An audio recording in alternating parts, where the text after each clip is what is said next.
U.S. President Donald Trump describes the month-long ceasefire with Iran as unbelievably weak, while Tehran says it has completed preparations for any possible retaliation.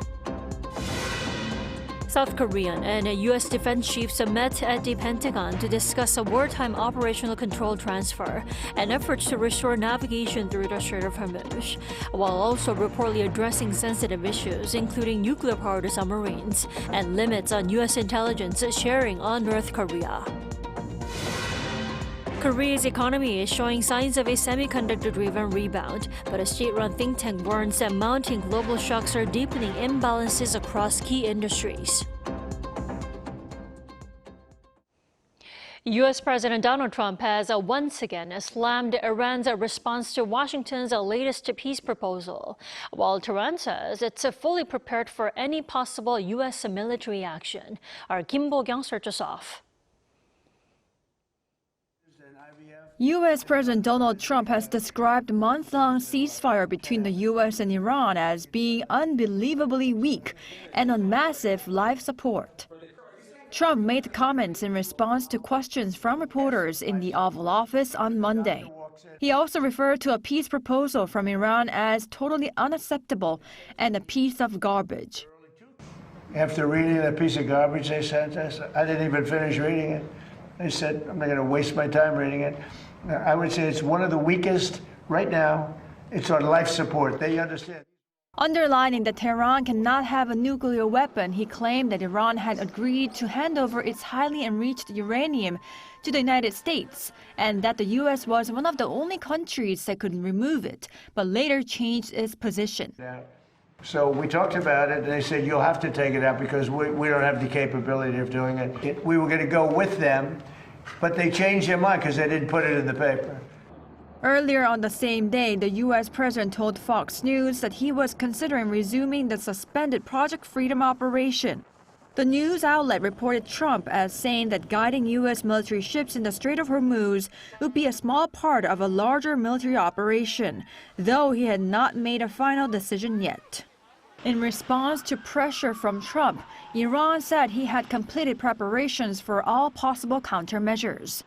Mohammad Bahir Ghalibaf, who led the Iranian delegation in the ceasefire negotiations, wrote on X on Monday night that Iran's armed forces are fully prepared to respond decisively to any aggression, and that Iran is fully prepared for every option and that the response would be surprising. Kim Bo-kyung, Arirang News. Now, South Korea says it's moving recovered debris from the Korean vessel HMM Namu attacked in the Strait of Hormuz to Seoul for forensic analysis. Now, this as uncertainty grows over maritime security in and around the strait. Our Oh Seong has the details. Debris recovered from the attack on the Korean vessel HMM Namu will soon be brought to Seoul for forensic analysis as concern deepens over the safety of Korean ships stranded near the Strait of Hormuz. Speaking to reporters on Tuesday, a foreign ministry official said the government is working to bring recovered engine fragments of HMM Namu into the country for examination by specialized institutions. The official said the Defense Ministry would support the analysis, but that the exact agency, transport routes and timing are still under review. Seoul is trying to determine what type of flying objects struck the vessel, saying it is unclear whether they were drones or missiles. Foreign Minister Cho Hyun earlier on Tuesday declined to confirm speculation that an Iranian-made Shahed 136 drone might have been involved, saying any conclusion would be premature. The Blue House later affirmed that authorities cannot yet definitively determine the type of aircraft involved, adding that further analysis would seek to identify the attacker, the exact model, and the physical size of the object used in the strike. The Panama-flagged Korean container ship caught fire last week in waters near the United Arab Emirates. A joint government investigation later found the fire was caused by an external attack involving two unidentified flying objects. Images released by Seoul showed a large hole in the lower part of the vessel, measuring around 5 meters wide and 7 meters deep. The case has heightened anxiety over Korean vessels still trapped inside the Strait of Hormuz. According to the Oceans Ministry, 26 Korean vessels remain in the area, including the HMM Namu. Many of the 158 Korean crew members have been waiting for more than 2 months for safe passage amid the ongoing US-Iran conflict. Some Korean ships have moved to relatively safer waters near Qatar while maintaining contact with the government. Seoul says it is monitoring their situation in real time and reviewing additional safety measures, including possible further movement instructions. Seoul, Arirang News. Over in Washington, D.C., South Korean and U.S. defense chiefs held talks on key alliance and security issues, including wartime operational control transfer and tensions in the Strait of Hormuz. Lee Seung-ja's this report. South Korean Defense Minister An Kyu-baek met U.S. Defense Secretary Pete Hegseth in Washington on Monday as the allies coordinated on major security issues, including wartime operational control transfer, alliance modernization, and tensions in the Strait of Hormuz. The Pentagon meeting marked the first defense ministers' talks between the two countries in more than 6 months. During opening remarks, Hegseth stressed the importance of allied unity and burden sharing, referencing the recent U.S. military operation against Iran. The strength of our alliance is critical, and we look to our partners to stand shoulder to shoulder with us. He also praised South Korea's pledge to increase defense spending and take on a larger role in defending the Korean peninsula. An voiced support for the Trump administration's peace through strength policy and said Seoul is also boosting defense spending and military capabilities to strengthen South Korea-led defense on the peninsula. In line with this, we are also making every effort to secure core national defense capabilities through measures such as increasing defense spending so that we can realize a defense of the Korean peninsula led by us. In a joint statement, both sides said that they discussed security on the Korean peninsula and agreed to strengthen cooperation on key alliance issues, including the transfer of wartime operational control and alliance modernization. However, differences remain over the timeline for the transfer of wartime operational control. U.S. Forces Korea Commander General Xavier Brunson recently suggested early 2029 as a possible target date, while the Lee Jae-myung administration is reportedly aiming for completion before the end of its term in 2028. Other sensitive issues believed to have been discussed include cooperation on nuclear-powered submarines, North Korea-related intelligence sharing, and maritime security in the Strait of Hormuz following the attack on the South Korean cargo ship HMM Namu. Lee Seung-jae, Arirang News. Senior economic officials from the U.S. and China are gearing up to finalize the agenda for this week's high-stakes summit in Beijing, but will do so here in Seoul. Meanwhile, the Chinese capital is under tight security as it prepares to host the U.S. President Donald Trump. Our Tong Hye-rim has the details. Chinese Vice Premier He Lifeng and U.S. Treasury Secretary Scott Bessent are expected to hold talks in Seoul on Wednesday, a day before the U.S.-China summit in Beijing. He Lifeng arrived at Incheon International Airport on Tuesday, and Bessent is scheduled to arrive Wednesday after talks with Japanese officials in Tokyo. The talks in Seoul aim to bridge gaps on sensitive economic issues before the leaders meet, and to finalize the agenda on each country's priorities. Meanwhile, in Beijing, security has been reportedly tightened as police are stationed every 100 meters along major roads, and the Temple of Heaven has been closed to the public. The choice of the Temple of Heaven for this visit, rather than the Forbidden City where Trump visited during his first official visit to China in 2017, may be seen as a strategic shift. Experts say it suggests a focus on the two nations' role in managing the global order rather than a display of mutual hospitality. The summit is expected to hold much more than trade talks. As both nations seek to avoid a global energy crisis, the ongoing conflict in Iran and the threat to the Strait of Hormuz are set to dominate the discussions. And China is one of the largest and most important economic relations Iran has. And of course, China is one of the most important players for the global economy. And a global recession, which would come from a prolonged closure of the Strait of Hormuz, would dramatically affect both China and the United States. The summit will also cover sensitive issues including Russia, semiconductor supply chains, and the red line of Taiwan. President Trump signaled on Monday that he will not shy away from the topic, especially following Washington's record $100 billion weapons package for Taiwan's defense last December. 정혜림, Arirang News. U.S. Treasury Secretary Scott Bessent and Japanese Finance Minister Sasuke Katayama have pledged closer coordination to address currency market volatility following high-level talks in Tokyo on Tuesday. Currently, Japan is the largest foreign holder of U.S. government debt, with holdings exceeding $1.2 trillion. While Japan has recently spent billions in direct market interventions, Bessent suggested a preference for the Bank of Japan to tighten its monetary policy to support the yen more sustainably. Now, the meeting took place while Japan's 10-year government bond yield remains at a 29-year high.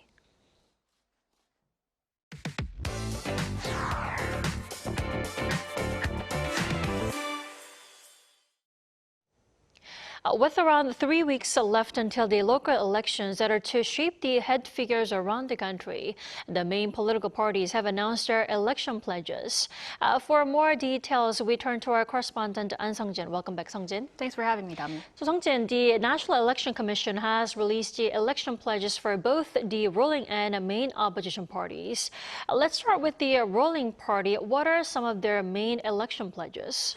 Right, so the two words regional development, that's what the ruling Democratic Party has been emphasizing for its election campaign, announcing balanced national development as its top campaign pledge. Now, what this entails is strengthening local government and redeveloping and reducing economic concentration in the capital area. Now, key proposals include completing their mega district initiative, which includes a 5 mega regions, 3 special autonomous provinces framework aimed at boosting region-led growth while expanding fiscal authority and autonomy for local governments. Now, the party also outlined broader economic and social initiatives, including fostering advanced industries such as AI and biotechnology and supporting youth employment. Additional pledges include expanding childcare and easing household financial burdens caused by inflation and currency volatility. The party also pledged to move forward with plans to establish Sejong as the nation's administrative capital by building a National Assembly branch office and a presidential office there during its administration. The DP also said it would push legal and institutional reforms with major budget measures reflected from their 2027 fiscal year. I see. Then what about the main opposition parties? I mean, what have they unveiled as their main election pledge? Right. Solving housing crisis would be the main opposition PPP, People Power Party's election message. So unlike the DP's regional development, the PPP has made housing stability and economic deregulation its top election pledge to address the housing crisis. The party proposed expanding the so-called half-price 전세 housing in Seoul and surrounding metropolitan areas. This entails offering long-term lease housing as roughly 50% of market rates, while providing broader tax benefits for renters. To increase housing supply, it promised to ease redevelopment and reconstruction regulations. The PPP further emphasized industrial growth, including incentives to encourage overseas Korean companies to relocate production back home, what it calls a Korean Inflation Reduction Act. Young adult-focused pledges include expanded rent support and extended tax cut for young workers employed at small and medium-sized enterprises. The party also proposed measures aimed at boosting disposable income for workers, including indexing income tax brackets to inflation, expanding education-related tax deductions, and introducing more flexible dividend payment systems. Well, Sung-jin, now that all the election pledges are out, how is the rest of the election schedule expected to unfold? Tell us. Right, so the official registration process takes place this Thursday and Friday, and candidates move from preliminary campaigning to officially registering to run for office. Now, once this 2-day registration period is over, official campaigning will begin on May 21st and continue for 13 days. Candidates will now take part in street rallies, televised debates, and policy-focused events aimed at persuading undecided voters. Early voting is scheduled for May 29th and 30th, allowing voters to cast ballots anywhere in the country with valid identification. The main election will take place on June 3rd, with vote counting beginning immediately after polls close. The competing pledges highlight a clear divide in priorities, and as both parties unveil ambitious policy agendas, we will have to keep an eye on where voters will weigh in as campaigning intensifies in the coming weeks. Right. The next few weeks will be critical for both political parties. Sung-jin, do keep us posted, and thanks for coming in tonight. My pleasure as always.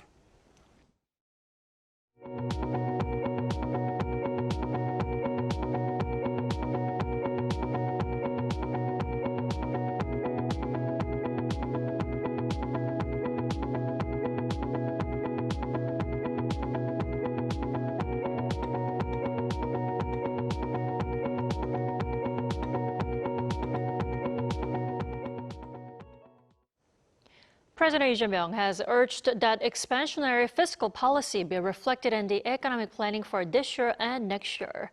He stressed that now is the time to spend to boost the economy. Our Blue House correspondent Yoon Jung-min reports. Making more investments to prop up economic growth. That was what President Lee Jae-myung called for on Tuesday at the Cabinet/Emergency Economic Meeting as he assessed that the current conditions constitute an emergency that requires expansionary fiscal policy. 절약이 미덕일 때가 있었습니다. 안 쓰고 아끼고 저축하고 막 허리띠 졸라매고. 그러나 지금은 소비가 미덕인 시대입니다. As he noted the economic impact of the consumption vouchers distributed last year, the president urged officials to ensure that active fiscal policy is reflected in the growth strategy plan for the latter half of the year, as well as next year's budget planning. He said critics calling for government belt-tightening were irresponsible and were turning a blind eye to people's hardships. 포퓰리즘적인 긴축 재정론의 함정에 빠져서는 안 됩니다. 적극적 재정을 통해서 내수를 활성화하고 또 경제 성장률과 GDP 자체를 높이면 분모가 커져가지고 국가 부채 비율은 오히려 떨어집니다. Lee said South Korea's net debt amounts to around 10% of its GDP, adding that its debt structure is sturdier than its global peers. He was referring to last month's IMF fiscal monitor. Economic challenges were prominent, such as addressing what the president called predatory financing, citing certain cases where low-income borrowers were being exploited by what are called bad banks. All this as tensions in the Middle East show no clear sign of ending. South Korea continues its efforts to cushion the impact on the economy, while at the same time bracing for a renewed economic order after the war.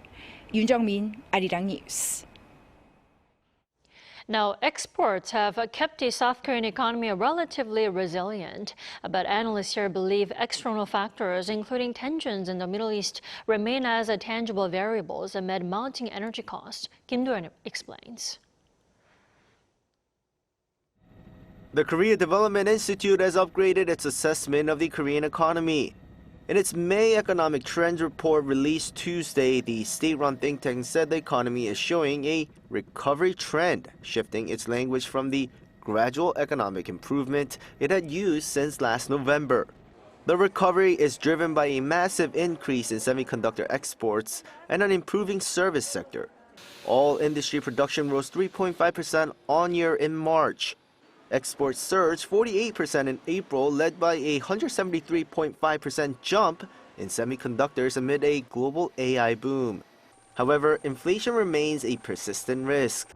Consumer prices accelerated to 2.6% in April, fueled by a 21.9% spike in petroleum product prices stemming from Middle East tensions. The Korea Institute for International Economic Policy echoed these concerns in its updated 2026 Global Economic Outlook. While maintaining its global growth forecast at 3.0%, the institute characterized the current environment as one of overlapping shocks and a narrow path for recovery. The shocks the global economy faces this year are no longer isolated incidents. Energy, trade, and fiscal pillars are operating in a chain structure, amplifying one another. For Korea, the institute noted a stark dual structure. The nation's macroeconomic aggregates are buffered by the global AI and memory chip boom, yet its domestic demand and manufacturing base remain heavily exposed to surging energy import costs. While semiconductor exports drive overall indicators, the government must closely monitor sectors heavily burdened by energy costs. We must scrutinize this asymmetry emerging between industries. Experts advise that navigating this narrow path will require proactive monitoring of supply chain disruptions and highly targeted support for vulnerable sectors. Kim Do-yeon, Arirang News. Korea is looking to fundamentally improve how it manages its foreign workforce, which has now reached 1.1 million people. To better address industry needs and protect the rights of migrant workers, the Ministry of Employment and Labor held a forum on Tuesday. The discussions focused on moving away from the current system, where policies are fragmented across the different ministries based on visa types. Presenters at the forum emphasized shifting the focus from simply bringing workers to supporting their entire life cycle, including recruitment, training, and long-term settlement. The ministry also plans to finalize and announce an integrated foreign labor support roadmap within the first half of this year. Korea's largest broadcasting and media exhibition, KOBA 2026, has opened here in Seoul, highlighting how AI is reshaping the future of content production and media technology. Our Jo Young-eun was there. The 34th Korea International Broadcasting, Media, Audio, and Lighting Show, or KOBA 2026, opened in Seoul on Tuesday under the theme AI-powered media era, where content connects, creation evolves, and convergence begins. Jointly organized by Korea ENX and the Korea Broadcast Engineers and Technicians Association, this year's exhibition features more than 220 companies and around 1,000 booths from Korea and abroad. Organizers expect attendance to exceed last year's figure, with more than 40,000 visitors projected during the four-day event. We see KOBA evolving in step with the growth of Korea's broadcasting industry. The exhibition features AI-powered content and a range of converging technologies. Visitors can also explore various content solutions and products utilizing cloud services and business platforms. The exhibition spans the entire broadcasting, media, audio, and lighting industries, showcasing the latest technologies including 4K and 8K broadcasting systems, AI solutions, and digital content platforms. The event is sponsored by government agencies, including the Ministry of Science and ICT, along with major Korean broadcasters such as Arirang TV. Arirang TV is showcasing practical AI technologies that can be used immediately in the field without requiring costly infrastructure. AI can control switchers through voice commands, while lightweight NDI-based IP technology enables seamless connections between headquarters and remote production sites. KOBA 2026 aims to move beyond a conventional trade show by offering a more immersive, experience-oriented content platform. Our offerings include projectors, Lumix cameras, and system equipment. Panasonic is striving to go beyond being simply a broadcasting equipment manufacturer and becoming a company that can offer customers a complete ecosystem and provide integrated solutions. Having evolved alongside rapid technological shifts, from the rise of one-person media to today's VFX, XR, and OTT-driven landscape, KOBA has continued to grow into one of Korea's leading media industry platforms throughout the 2020s. The exhibition is attracting industry leaders as a place to showcase the latest broadcasting and media technologies and explore new global business opportunities. KOBA 2026 will continue through Friday. Jo Young-eun, Arirang News.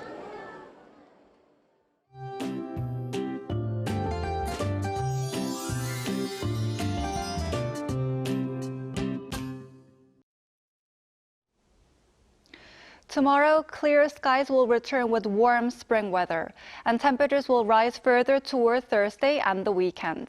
Seoul's daytime high will climb up to 29 degrees Celsius on Thursday, and temperatures could reach up to 30 degrees over the weekend. But there'll also be big day-to-night temperature swings, so please dress in layers.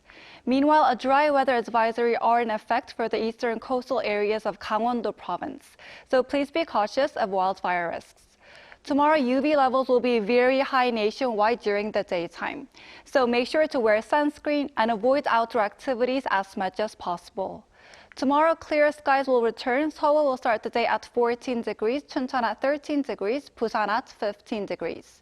Then by the afternoon, Seoul will get up to 25 degrees.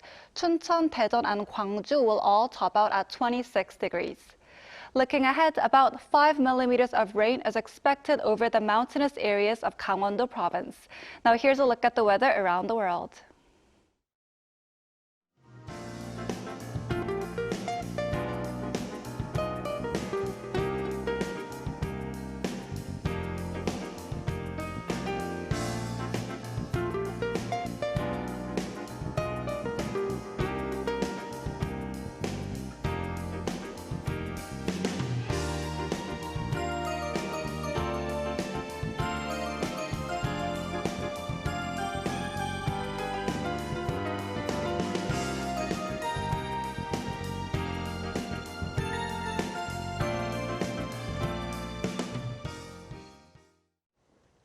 That is all we have for tonight. I'm Kim Dami. From all of us here at Arirang, thanks for watching and good night.